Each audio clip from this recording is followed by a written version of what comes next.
हमारी जिंदगी की कीमत क्या है?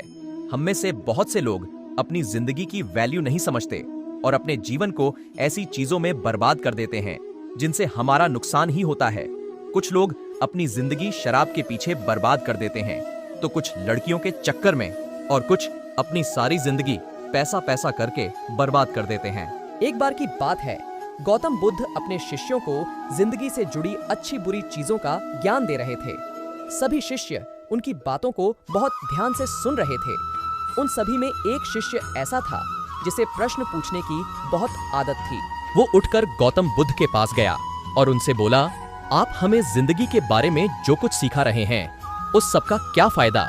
क्योंकि हम में से बहुत से बच्चों को ये भी नहीं पता कि हमारे जीवन का मूल्य क्या है और ये जीवन हमारे लिए कितना कीमती है।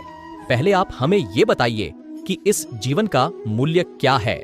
अपने शिष्य की बात सुनकर गौतम बुद्ध अपने कक्ष में गए और एक चमकता हुआ पत्थर का टुकड़ा लेकर आए। वो टुकड़ा उन्होंने अपने शिष्य को दिया और बोले, मैं तुम्हें इस जीवन का मूल्य तब बताऊंगा जब तुम इस पत्थर का सही मूल्य पता लगाकर आओगे। साथ ही ये ध्यान रखना कि तुम्हें ये पत्थर का टुकड़ा किसी को बेचना नहीं है। गौतम बुद्ध की बात मानकर वो शिष्य बाजार की तरफ चला गया। बाजार में सबसे पहले उसकी नजर एक फल बेचने वाले पर पड़ी और उसने वो पत्थर उस फल वाले को दिखाया और बोला, इस पत्थर के बदले आप मुझे कितने फल दे सकते हो?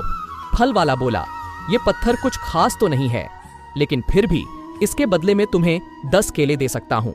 गौतम बुद्ध की बात मानकर वो शिष्य बाजार की तरफ चला गया।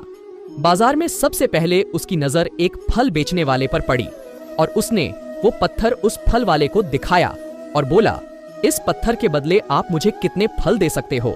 फल वाला बोला, ये पत्थर कुछ खास तो नहीं है, लेकिन फिर भी इसके बदले में तुम्हें 10 केले दे सकता हूँ।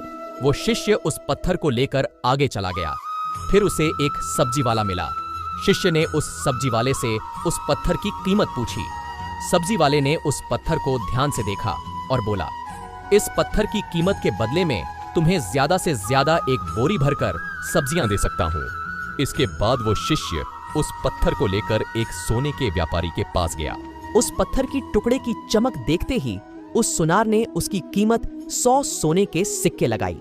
शिष्य ने वो टुकड़ा बेचने से मना किया तो वो सुनार उसके बदले 200 सोने के सिक्के देने को भी राजी हो गया, लेकिन शिष्य ने वो पत्थर नहीं बेचा। इसके बाद वो शिष्य एक हीरो के व्यापारी के पास गया और उनके सामने उसने वो पत्थर के टुकड़े को रख दिया। उस पत्थर को देखते ही हीरो के व्यापारी ने एक साफ कपड़ा बिछाया, उस पत्थर को उसके ऊपर रखा, फिर उसकी परिक्रमा की और हाथ जोड़कर उस पत्थर को कपड़े में लपेटते हुए वो बोला, तुम जिसे मामूली पत्थर समझकर उसकी कीमत पूछ रहे हो, असल में ये एक बेशकीमती रूबी है।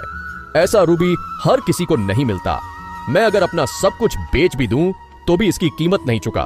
उस व्यापारी की बातें सुनकर वो शिष्य हैरान हो गया। वो दौड़ा दौड़ा सीधा बुद्ध के पास आया और उन्हें उसने जो कुछ भी बाजार में हवा वो सब बताया। उसकी अचरज भरी बातें सुनकर गौतम बुद्ध बोले, तुम्हारे सवाल का जवाब इस रूबी की कीमत में ही छिपा है। हमारा जीवन भी एक रूबी है, रूबी की तरह ये भी बेशकीमती है, लेकिन हम इस बात को हमेशा नजरअंदाज करते हैं और अपने जीवन का मूल्य नहीं समझते। हम दूसरों को देखकर और उनके जैसा जीवन जीने की कोशिश में अपने जीवन की कीमत को कम कर देते हैं।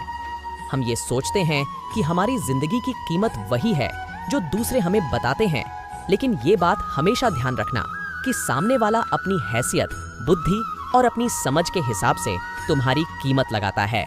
जिंदगी सिर्फ एक बार मिलती है, इसलिए इसको बर्बाद ना करें। अपनी जिंदगी को उतना ही कीमती समझें जितना कीमती आप अपने बैंक में रखें रुपयों को समझते हैं। आज के समय में लोग अपनी जिंदगी से ज्यादा कीमती प्यार, पैसों और दिखावे से भरी चीजों को समझते हैं। प्यार के चक्कर में लोग सुसाइड कर लेते हैं। पैसों के चक्कर में ऐसा काम करने लग जाते हैं जिससे उनकी जिंदगी बर्बाद हो जाती है। नाम कमाने के चक्कर में उल्टे सीधे काम करने लग जाते हैं। हमेशा याद रखें कि दिखावा करना जरूरी नहीं है। प्यार दोबारा मिल सकता है, पैसा फिर कमाया जा सकता है, लेकिन जिंदगी को फिर से पाया नहीं जा सकता। तो दोस्तों, आपको मोटिवेशन स्टोरी अच्छी लगी तो चैनल को लाइक और सब्सक्राइब करें